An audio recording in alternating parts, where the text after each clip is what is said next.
Ay, ligo Ay, din. salamat na dyan ka na.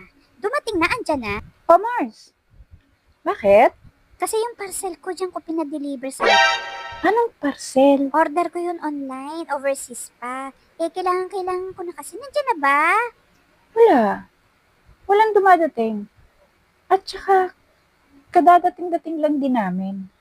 Meron kaming pinuntahan kaninang umaga. Ngayon lang kami dumating. Ano? Bakit? Umalis ka? Sana hinintay mo yung parcel ko. Naku, kailangan ko pa naman yun. Eh, hindi ko nakasalanan yun.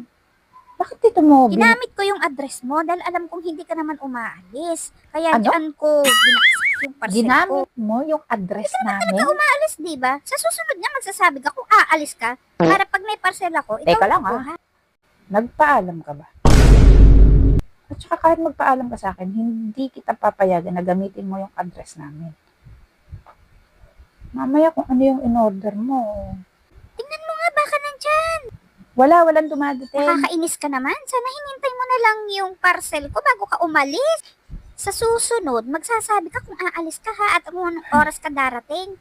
Ginamit mo na Parcel nga yung ko, address nasaan na? namin, sinisibo pa ako.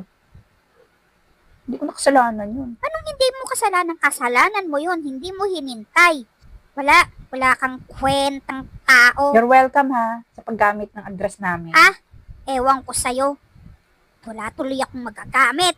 Kainis ka talaga. Binigyan mo pa tuloy ako ng problema ngayon.